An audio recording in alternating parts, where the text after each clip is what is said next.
Hello, welcome back to Mummy Mayhem. For any new subscribers or people who haven't seen our videos before, I'm Annalise. I'm Mel.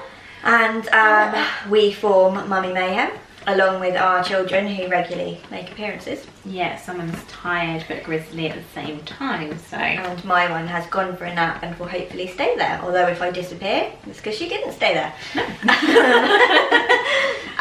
This video, we thought we would talk about postnatal depression and how it's almost becoming, or how I feel it's almost becoming an epidemic at the moment.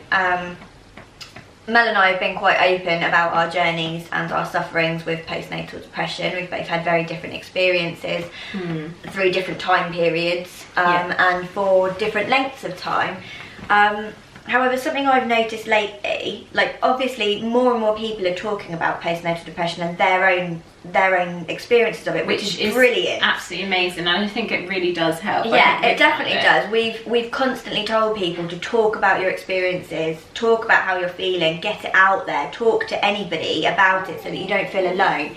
And it's wonderful that everyone's talking about it so much. However, at the same time, we can't help but notice that more and more people seem to be suffering, and Mel and I have had like discussions about it on why that might be, because obviously it's not like chicken pox. You're not going to catch it from sitting next to someone who has it. Oh no.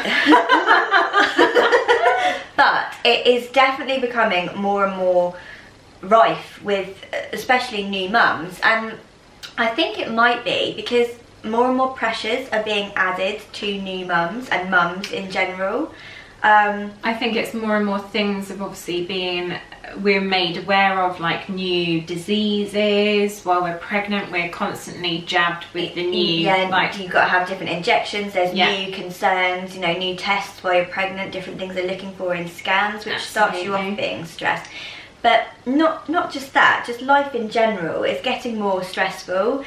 Bills are rising, wages aren't. House prices are getting astronomical. Whether you're renting or buying. And to be honest, with renting, I've noticed a heck of a lot more that the prices are getting so more increased that it's actually making people like worry, like what do they do if that happens? Well, yeah, a lot of people now can't afford the houses that they're currently living in, so they're having to move to smaller properties, which causes stress in itself, because if you have a family, it's hard to downsize. You know, it's easy when you're older and your children don't live at home anymore, but when you still have youngsters... Especially if you're adding towards your family as well and you've had another child. I mean, not being funny, like I'm really, like, we have a lovely sized house and luckily we can, you know, fit our kids in, but other people can't. And it may have not been because they couldn't at first, but they've had to downsize, and that's another massive stress on families. Yeah. Do you know the issue I'm having at the moment? My car. Like, my car to fit 3 car seats in, and I've actually contacted manufacturers, the car manufacturers as well, and they've told me that there's nothing they can physically do. The cars aren't actually made and designed to always fit in car seats. And I'm just thinking, not being funny, hang on a minute, if we're not supposed to have car manufacturers making cars that are big enough to hold 3 car seats in the back of a car, why? I'm not being funny, there are more people out there that have more than 2 kids.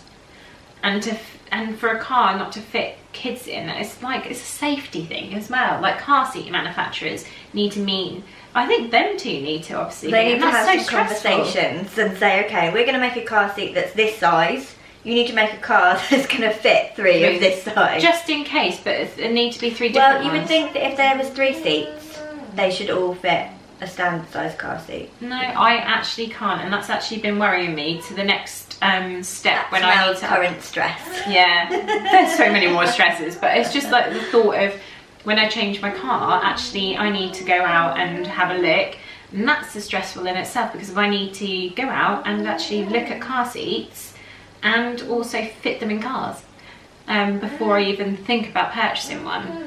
So yeah, I mean, that's just so sort of like, you know, not a massive stress, but it's ridiculous when you've got more than two children with different size car seats, and you can't fit them in the blooming car because you're worrying about your child's safety. Love it when Mel goes on a little rant.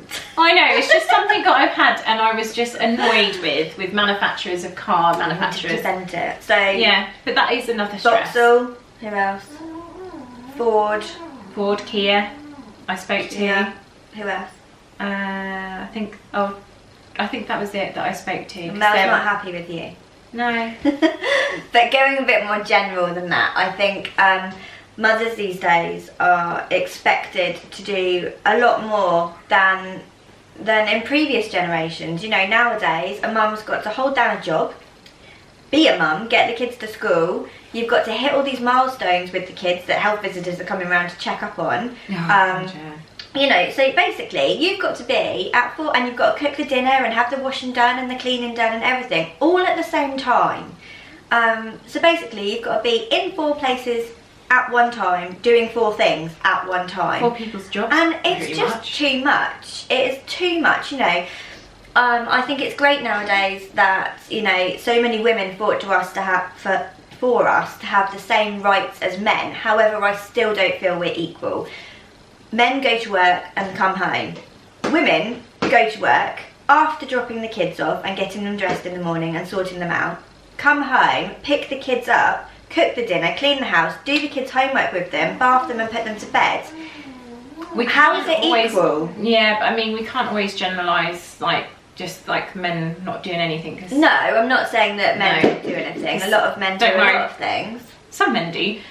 But we have got a heck of a lot more pressure. But I still feel that there is more pressure put on women, and, you know, everyone's saying, oh, well, women can have it all these days. Well, yeah, but it's having a massive impact on our mental health. Exactly. It's so stressful to try and be perfect and 100% in every single one of your tasks that you it's like to look good, to make sure the kids look okay, to make sure and if you slip in just one of those areas, you're criticised. If you put on a bit of weight, society criticises you.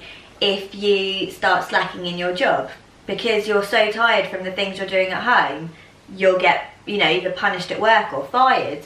If you stop doing homework with your kid because you've had a million other things to do, you then get criticised by the teachers, like you're not doing enough at home, your child's now falling behind. There's just so many stresses that you have to keep on top of, and I really think that is forming part of the reason why a lot of mums are now struggling with their mental health.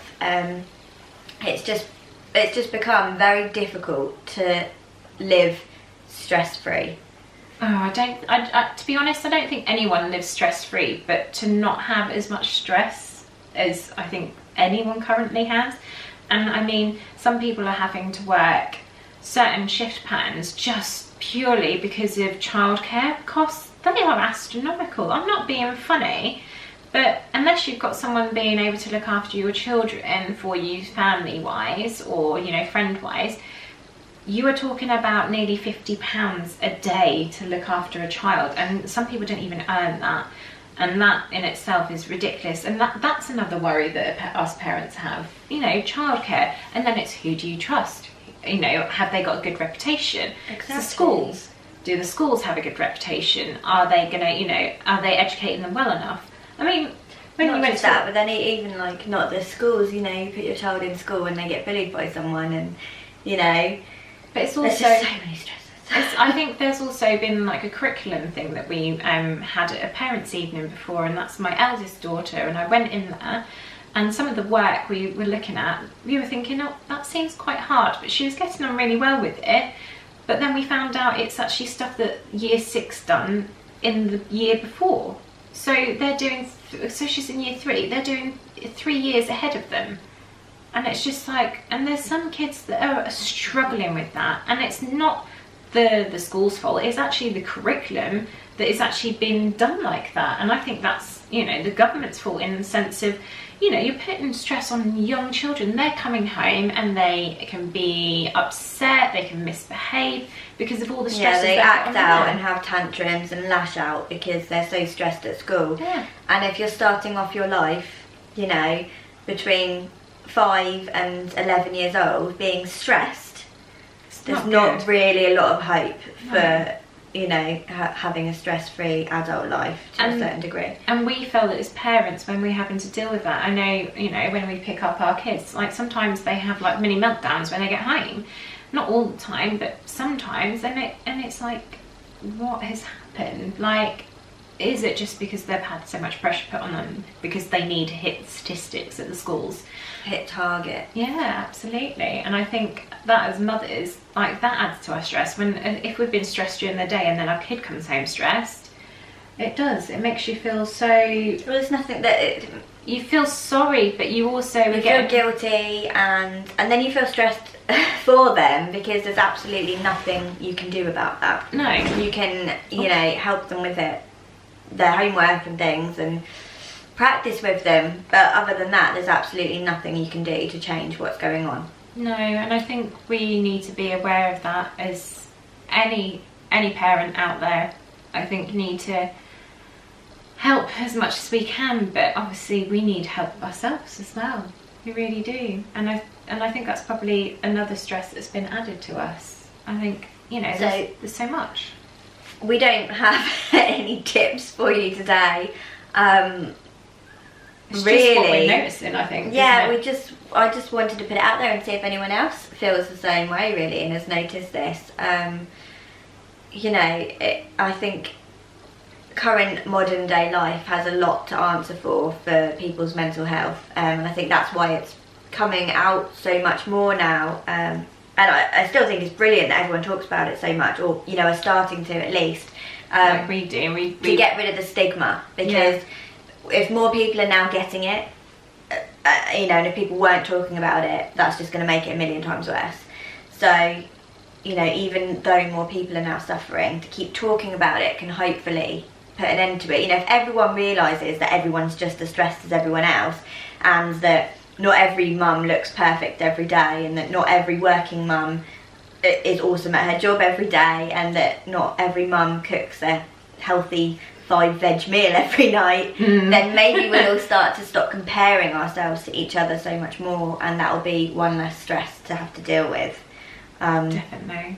So anyway, here's to a stress-free day. Yeah, whatever. And we'll see you very soon.